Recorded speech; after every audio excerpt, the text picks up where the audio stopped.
세상이 감당 못할 믿음. 세상이 감당 못할 믿음. 이제 믿음과 관련된 설교 마지막 총 제가 18번에 걸쳐서 말씀을 전했습니다. 그만큼 믿음이 중요하고 우리가 이 시대를 살아가는 데 있어서 결국에는 믿음 싸움이죠. 우리가 무엇을 믿고 무엇을 신봉하느냐, 그 싸움이에요. 그래서 끝까지 오직 예수로 우리가 그 믿음으로 승리하느냐 아니면 무너지느냐, 끝까지 여러분 오직 예수의 믿음으로 살아남은 그루터기와 같이 끝내 승리하는 우리 모두가 되기를 원합니다. 이제 히브리서 11장 이 믿음장의 내용들을 마치면서 결론은 그거죠. 우리의 믿음이 세상이 감당 못할 믿음. 세상도 우리의 믿음만큼은 어찌할 수 없는 거예요. 야, 그래, 저 정도 믿음이면 내가 두 손 두 발 다 든다. 그래, 우리 박현자 권사님 정도면 됐어. 우리 한명자 집사님, 오해 권사님, 우리 장로님 믿음 정도면 나 인정. 그러니까 세상 사람들도 그들이 아무렇지 않은 것 같아도 그들은 우리의 믿음을 다 보고 있는 거예요. 저들이 어떻게 신앙생활 하는지를 끝까지 보고 있는 거예요. 살짝 꼬시면 넘어올 것 같은지, 살짝 꼬시면 주일 성수 안 하고 어디 놀러 가도 다 따라올지 그들이 알아요. 그러니까 끝까지 우리가 이 믿음을 지켜내면 결국 세상도 우리를 감당할 수 없는 엄청난 믿음의 반열에 서게 된다는 거예요. 이제 히브리서 11장의 믿음장에 기록된 사람들의 역사는 말 그대로 역사로서 우리가 공부하고 우리가 이 시대에 그런 믿음을 공부하는 건데, 앞으로는 이제 여러분의 믿음이 하나님 앞에 기록되고 여러분의 믿음이 후대에 전수될 수 있기를 바랍니다. 어쨌든 여러분, 이 땅에 살고 있는 동안에 단 한 줄이라도 우리의 믿음의 흔적을 이 땅 가운데 남길 수 있도록 우리 함께 믿음의 싸움을 향해 나아갈 수 있기를 원합니다. 6명의 사람을 살펴보는데 먼저 지난주에 살펴본 기드온의 믿음이었습니다. 끝까지 기드온은 숫자가 아니라 하나님을 의지했다 그랬어요. 처음에는 수천 명이 몰려왔지만 2만 3천 명, 처음에는 3만 2천 명, 그리고 하나님이 많다 또 줄여서 2만 2천 명. 야, 그것도 많다. 냇가에서 무릎 꿇고 손을 물로 입에 담는 사람 마지막 300명으로 줄여라. 그 이유는 숫자가 아니라 우리의 싸움은 오직 믿음으로, 하나님을 의지함으로 하는 믿음의 싸움이라는 것을 주님은 보여주신 거죠. 자, 두 번째 바락입니다. 바락은 자기의 목숨을 걸고 자기의 영적 지도자를 섬겼다는 거예요. 바락은 사사는 아니었지만 오늘 바락의 믿음이 히브리서에 기록된 이유는 우리가 사사기서의 기록을 토대로 살펴보았습니다. 드보라가 있었지만 드보라의 명령을 진짜 하나님이 나에게 주신 사명인 줄 알고 목숨과 같이 그 일을 감당했던 거예요. 끝까지 여러분, 주의 종과, 그래서 성도로서 저와 여러분들의 관계가 너무나 중요해요. 이 땅에서 매인 것이 하늘에서도 매인다고 그랬고 땅에서 풀려야 하늘에서도 풀린다고 주님은 말씀하십니다. 그래서 주의 종과의 관계를 통해서 여러분의 치열한 영적인 싸움에 어떤 승리의 실마리가 풀린다는 것을 기억하시기를 바라요. 지난주에 살펴본 마지막 세 번째는 삼손이었습니다. 삼손이 정말로 사사기에 기록된 12명의 사사 중에 마지막 사사였잖아요.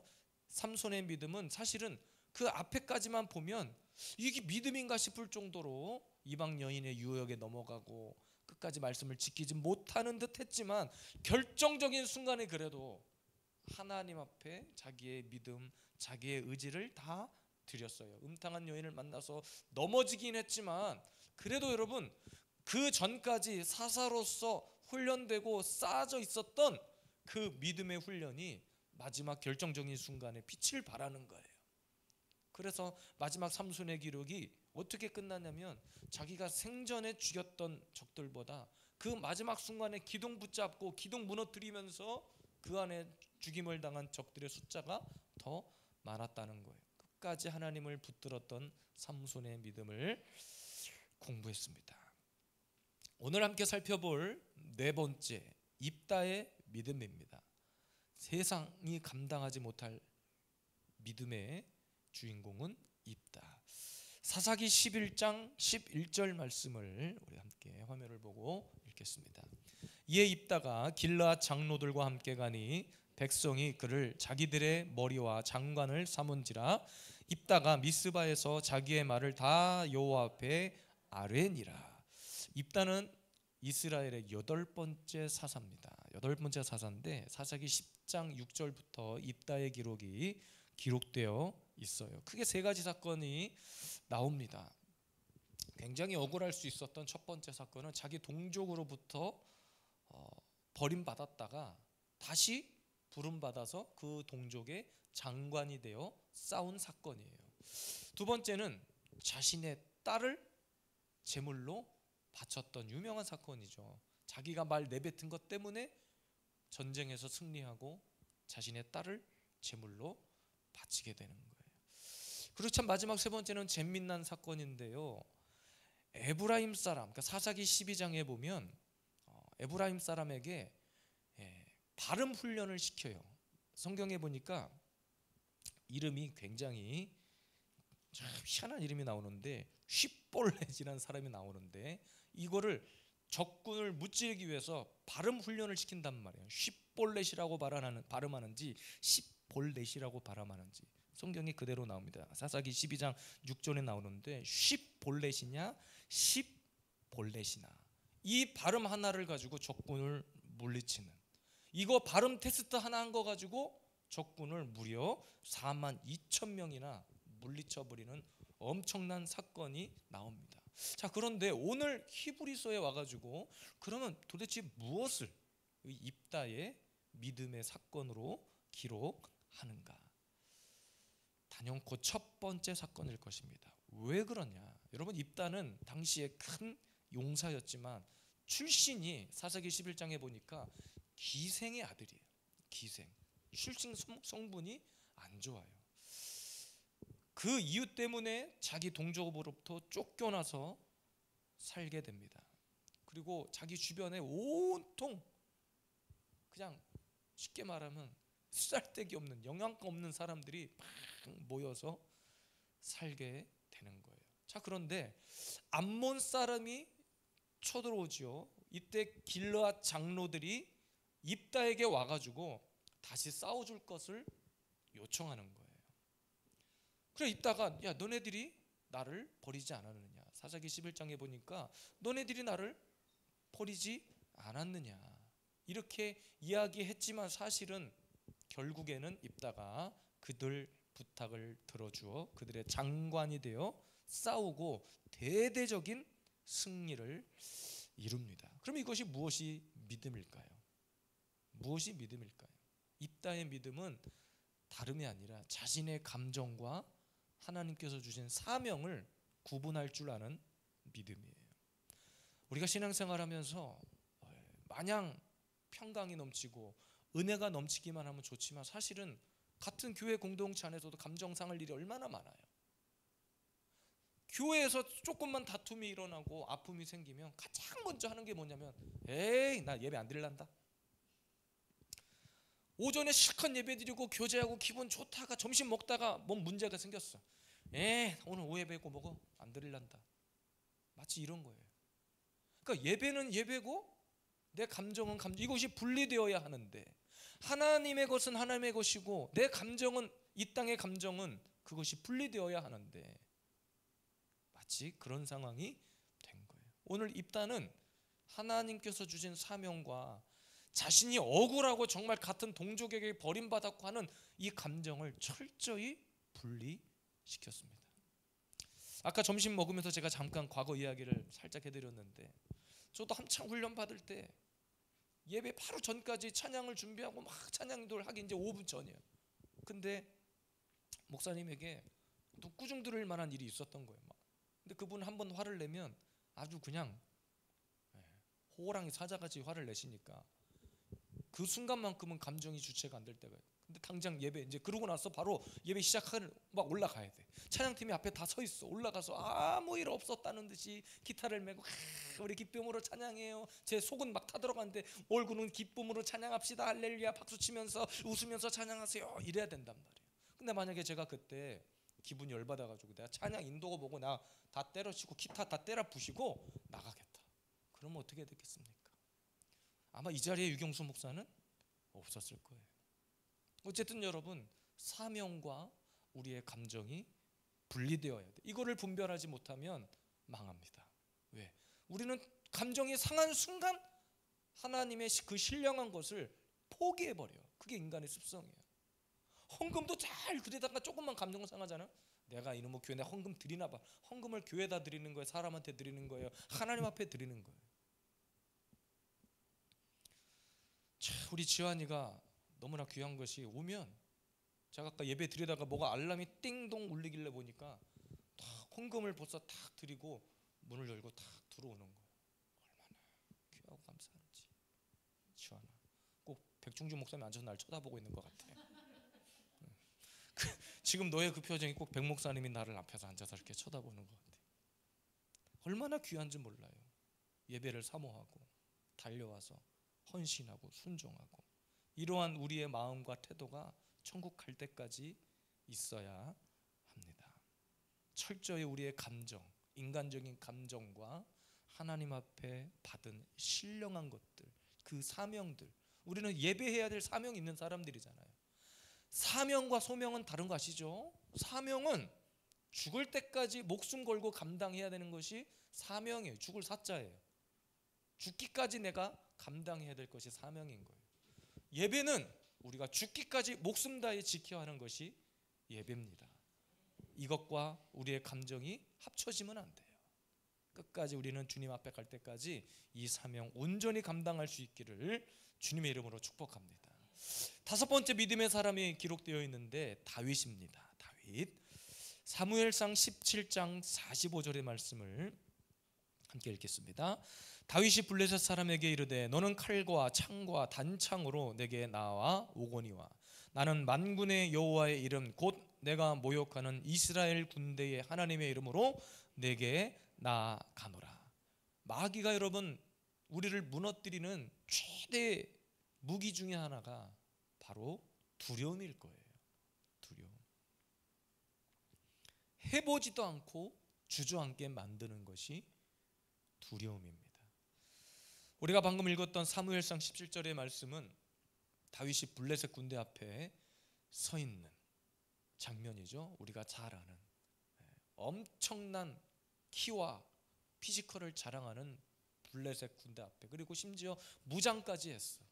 근데 조그마한 소년 다윗이 그 앞에 서서 야 너는 지금 칼 차고 뭐 방패 차고 단장 차고 나왔는데 나는 만군의 여호와의 이름 말씀을 들고 나가겠다. 하나님의 이름으로 내가 너와 맞서 싸우겠다.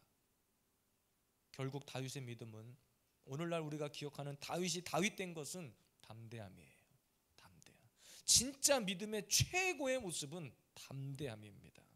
우리 2025년 처음 신년 기도의 주제가 두려움을 넘어 담대함으로, 저는 그 주제를 그대로 겨울 수련회 때 주제를 그렇게 했어요. 우리 교회가 그렇게 기도를 해놓고 제가 겨울 성경학교를 기획하면서 그냥 그대로 그 주제를 가져가서 하여간 우리가 1월달, 2월달, 3월달까지 계속 그 두려움을 이겨내자고 기도했습니다. 기억나시죠? 두려움을 넘어 담대함으로. 진짜 믿음 있는 사람의 모습은 결국에는 담대함이에요. 다윗은 누가 봐도 메뚜기와 같은 조건을 다 갖춘 사람이에요. 아무도 주목하지 않아. 심지어 자기 형들보다 키도 작아. 나이도 어려. 전쟁 앞에 서 있는 자신의 동족 군대를 보니까 다윗이 볼 때도 왜 저러고 있나 싶었을 거예요. 왜? 다윗은 어렸을 때부터 여호와 하나님의 이름을 가지고 그만큼 훈련이 되어 있었기 때문에, 그래서 골리앗 앞에서도 그렇게 소리칠 수 있었던 거예요. 그러니까 우리는 삶 가운데 만나는 골리앗 앞에서 낮아빠질 때가 너무나 많잖아요. 돈 앞에 넘어지고 환경 앞에 넘어지고. 저희 교회도 이전을 준비하며 돈이 많이 들어갈 거예요. 그러나 저는 여러분들에게 선포했어요. 셋째 주에 간다고 선포했잖아요. 그러니까 돈이 없는데 무조건 믿음으로 선포한 것이 아니라 하나님께서 주신 마음과 확신을 가지고 선포한 거예요. 환경이 열리지 않았으니까, 환경에 변수가 생겼으니까 야 다시 원점이야, 이것이 아니라 주님이 보여주신 꿈을 향해 우리는 나아가야 돼. 우리가 인생 가운데 마주치는 이런 골리앗을 뛰어넘지 못하면 결국엔 우리는 믿음 있는 사람이라고 말할 수 없는 거예요. 심지어 다윗은 사울이 줬던 갑옷을 벗어 던져버렸어. 사무엘상 17장 39절, 다윗이 칼을 군복 위에 차고는 익숙하지 못함으로 시험적으로 걸어보다가 사울에게 말하되 익숙하지 못하니 이것을 입고 가지 못하겠나이다 하고 곧 벗고. 이게 무슨 말입니까? 세상의 방법, 내가 어떤 문제를 돌파하기 위해서 이런저런 사람을 만나고 돈을 끌어오고 사람을 만나고 관계를 맺고 인간적인 방법을 다 해봤는데 사실은 믿음의 사람들에게 입장에서는 이것이 익숙하지 않아. 믿음으로 돌파해 본 사람은, 믿음으로 어떤 한계를 뛰어넘어 본 사람은 이런 세상적인 방법이 익숙하지 않아야 정상이에요. 근데 세상의 방법이 익숙한 사람은 뭔가 한번 고민을 해봐야 돼. 야, 이거 내가 믿음인가 아닌가 고민을 해볼 필요가 있어요. 믿음의 사람은요, 다른 사람의 흉내를 내는 것이 아니라, 어색한 웃음을 보고 어색한 미소를 짓는 것이 아니라 그냥 그 순간 자체를 뛰어넘을 수 있는 사람이어야 합니다. 미국의 철학자 나폴레옹 힐이라는 사람이 이런 이야기를 했어요. 인간이 균형 잡힌 삶을 살아가기 위해서는 7가지 두려움을 버려야 한다. 첫 번째는 가난에 대한 두려움이에요. 두 번째는 비판에 대한 두려움을 버리라는 거예요. 세 번째, 허약한 건강과 육체적인 고통에 대한 두려움, 인간의 나약함이죠. 네 번째, 사랑의 상실에 대한 두려움, 나를 다 떠나버릴 것 같은 두려움. 다섯 번째, 자유의 상실에 대한 두려움. 여섯 번째, 아마 모두가 다 공감하는 내용일 거예요. 늙어가는 것에 대한 두려움. 일곱 번째, 죽음에 대한 두려움. 근데 여러분, 중요한 것은 지금 제가 말씀드린 이 모든 두려움은 어떤 인간적인 본능에 가까운 원초적인 두려움일 거예요. 근데 이것을 깨트릴 수 있는 유일한 방법이 뭔지 아십니까? 지금 제가 말씀드린 이 7가지보다 하나님을 더 두려워하는 거예요. 하나님을 더 두려워하면 이 7가지가 아무것도 아닌 것이 되는 거예요. 이게 믿음이에요. 오전에도 제가 무엇을 두려워라고 했습니까? 내가 살인하지 않았으니까 나는 말짱해, 나는 율법을 다 지켰어가 아니라 그 뒤에 숨어있는 하나님의 심판을 두려워하라고 했잖아요. 그래서 믿음의 사람들은 세상이 감당할 수 없는 거예요. 33절에 사자도 이깁니다. 36절에 보니까 조롱과 채찍과 결박, 모든 시련을 다 이겨요. 37절에 보니까 돌로 치는 것도 이기고 톱으로 켜는 것도 이기고 심지어 내가 감옥에 갈지언정 다 이겨내는 거예요. 믿음으로. 믿음 하나로 이것들을 다 이겨내는 거예요.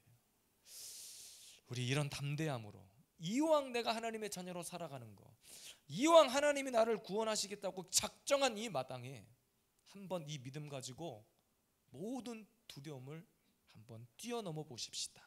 돈도 뛰어넘어 보십시다. 환경도 한번 뛰어넘어 보십시다. 건강도 뛰어넘어 보십시다. 나이가 들어 늙어가는 것도 뛰어넘어 보고, 내 나이 먹었으니까 내가 뭘 할 수 있겠는가? 아니요, 여러분. 복음서에 보니까 80세 넘은 안나가 교회를 홀로 지켰는데 뭘로 지켰는지 아세요? 기도로 지켰어요. 나이가 먹어서 육체적인 어떤 스피드는 떨어지고 어떤 기동력은 떨어질지 몰라도 영성 하나만큼은 누구도 따라올 수 없을 만큼 기도의 영성이 있는 거예요. 그것이 우리를 뛰어넘게 하는, 두려움을 뛰어넘게 하는 믿음인 줄로 믿습니다. 마지막 6번째입니다. 사무엘입니다. 사무엘. 세상에 감당 못할 믿음의 주인공은 사무엘과 같은 믿음인데 어떤 믿음인가요? 사무엘상 12장 23절을 함께 읽겠습니다. 나는 너희를 위하여 기도하기를 쉬는 죄를 여호와 앞에 결탄코 범하지 아니하고 선하고 의로운 길을 너희에게 가르칠 것인지요. 사무엘의 믿음은 어떤 믿음이었습니까? 기도하는 믿음이에요. 기도하는 믿음. 우리가 보통 예레미야를 눈물의 선지자라고 하죠. 그리고 사무엘은 기도의 선지자라고 합니다. 다른 건 몰라도 우리가 이건 기억하잖아요. 나는 기도하는 것을 쉬는 죄를 범치 않겠다. 그래서 제가 청년 때 이런 문구가 유행했었어요. 기도하는 한 사람이 기도하지 않는 한 민족보다 강하다. 이해가 되십니까? 기도하는 한 사람이 기도하지 않는 한 민족의 덩어리보다 강하다는 거예요. 그러니까는 여러분, 세상에 감당 못할 믿음의 사람은 어떤 사람이냐면 마귀는 결단코 기도하는 사람을 이길 수 없어요. 하나님 앞에 예배하고 기도하고 엎드리는 사람, 기도의 눈물을 흘리는 사람을 마귀는 이길 수 없습니다. 그래서 여러분, 사무엘이라고 하는 사람의 그 이름의 뜻이 뭐냐면 하나님이 들으셨다예요. 하나님이 들으셨다. 다 여러분의 기도가 하나님 앞에 들리고 하나님 앞에 응답받는 그런 기도의 사람이 되시기를 바랍니다. 문제가 생겼을 때 세상을 향해 뛰어가느냐 아니면 하나님 앞에 엎드려 기도하느냐, 그러니까 삶의 우선순위가 있어요. 위기를 만나면 어떤 순서적으로 해야 될 일들이 있는데 가장 먼저 믿음의 사람이 해야 될 일은 무릎을 꿇는 거예요. 지금 이 상황에 대해서 무릎을 꿇는 거예요. 그래서 한번 주님 앞에 내가 오늘 이 시간이 다 할지라도, 내가 해야 될 일을 다 못하고 다 제쳐놓을지라도 반드시 이 문제만큼은 내가 하나님 앞에 기도로 돌파해 보겠습니다. 그러면 기도하다 보면요, 하나님이 주시는 음성이 있어요. 꽝꽝꽝 하고 번개처럼 음성이 들리는 것이 아니라 내 가슴을 치는 하나님의 특별한 메시지가 있는 거예요. 있는 거예요. 그러니까 우리는 그 감동을 소멸시키면 안 돼. 기도하고 하나님 앞에 무릎 꿇어 받은 감동인데 자기가 그걸 의심해. 이거 감동인가? 나 분명히 자기가 기도했어. 그렇게 하나님 알게 해주세요. 깨닫게 해주세요. 지금 이 상황을 어떻게 돌파해야 되는지 주님 알게 해주세요. 하나님은 그 기도한 대로 알게 해주셨어. 감동 주셨어. 응답을 주셨어. 그래 기도 딱 눈 뜨고 내가 기도 오늘 하긴 했는데 이게 응답이요. 뭐요? 이거 해야 되는 거야 말아야. 그래서 가라는 거야 말라는 거야. 이걸 어떻게 하라는 거야 말라는 거야. 의심하지 않고 기도하는 중에 받은 것이면 여러분 믿음으로 행하시기를 바라요. 기도하며 주신 것 주님이 책임져 주시겠다는 거예요. 하나님이 여러분의 기도를 들으셨다는 것은, 그 기도가 하나님 앞에 상달되었다는 것은 하나님이 그 일을 행하시겠다는 거예요. 블레셋과의 전쟁이 있었습니다. 근데 가장 먼저 사무엘이 했던 것은, 야 모여봐, 빨리 우리 전략회의하자. 너는 빨리 가서 있는 무기들을 다 긁어 모아. 너는 빨리 가서 저 성을 사수하고 전투 준비하고 있어. 이렇게 하지 않고요, 미스바로 모이라. 미스바 성회로 모이라. 모여서 뭘 했느냐? 기도했어요. 기도. 제가 지난주에 말씀드렸나요? 제가 청년 때 했던 한 달에 한 번씩 있었던 기도의 모임 제목이 뭐였다고요? 미스바 기도회. 한 달 동안의 삶을 지켜주신 하나님 은혜에 감사. 다음 한 달, 새로운 한 달을 지켜주실 것을 믿고 감사하며 기대하며 하나님 앞에 기도하는 시간이 미스바 기도회였어요. 이제 성전을 이전하고 나면 저희 교회 금요 기도의 제목 타이틀은 미스바 금요 기도회예요. 미스바 금요 기도회. 한 주간의 삶을 주님 앞에 지켜주신 것을 감사하고, 또 다른 한 주, 한 달이 아니에요. 그 다음 한 주간의 삶을 지켜주실 것을 믿고 믿음으로 부르짖는 영적 싸움의 시간. 그러니까 지도자가 되어서 위기 가운데 사무엘이 했던 것은 전략회의가 아니라 기도하는 거였어요. 그리고 오히려 위기가 닥쳐오면 닥쳐올수록 뭐 했느냐? 온전한 번제와 제사를 하나님 앞에 드렸던 사람이 사무엘이었습니다. 결국 하나님 그 블레셋 군대를 어떻게 초토화시켰는가? 총칼 들고 싸우게 하신 것이 아니라 하나님 그냥 우레와 같은 번개로 한 방에 끝내버리신 거예요. 그것이 기도의 힘이고 믿음의 사람의 파워입니다. 계시록에 보면 기도를 향이라고 해요. 향. 그래서 마지막 때는 기도를 하면 우리의 기도가 금 향로에 담긴다라고 기록되어 있어요. 계시록 5장 8절 말씀입니다. 그 두루마리를 취하심에 내 생물과 24장로들이 그 어린 양 앞에 엎드려 각각 검은고와 향이 가득한 금 대접을 가졌으니 이 향은 뭐다? 성도의 기도다. 그러니까 여러분의 기도가 땅에 떨어지는 것이 아니라 다 어디에 쌓인다는 거예요? 하늘의 금 향로에 다 쌓인다는 거예요. 그래서 마지막 때 주님이 그 담겨진 기도의 향만큼 반응하신다는 거예요. 그릇에 차야 하나님 앞에 가지고 나아가는 거예요. 차야 빈 그릇 가지고 어떻게 나가? 하나님 앞에 그릇을 채워서 뭘로? 기도로, 예배로 채워서 하나님 앞에 나아가는 거예요. 우리 사랑하는 예수비전 세움교회 성도 여러분, 이번 한 주간 다시 한번 제가 여러분들에게 기도를 선포합니다. 여러분이 처해 있는 모든 상황 속에서 가정이 됐든 아니면 교회에 나오실 수 있는 분은 자유롭게 교회를 나오시든 어디에 있든 한 주간 우리 교회를 위해서 기도하십시다. 믿음을 가지고 기도하십시다. 그리고 뭔가 변수가 생겼다고 그랬죠? 그 변수조차도 우리가 돌파하고 뛰어넘고 우리는 뭐 성전 이전하는 것이 목적이 아니라 거기가 됐든 이곳이 됐든 하나님의 교회가 아름답게 세워지도록 기도하는 거예요. 하나님, 우리 모든 성도들이 한 마음 한 뜻이 되었어. 믿음으로 어둠을 돌파하고 믿음으로 기도로 예배로 온전한 제사로 모든 환경을 뛰어넘게 하여 주시옵소서. 여러분의 기도가 땅에 떨어지지 않고 하늘에 쌓인다고 했습니다. 하늘의 금대접에 쌓인다고 했습니다. 오늘도 믿음을 가지시고 함께 나아가십시다.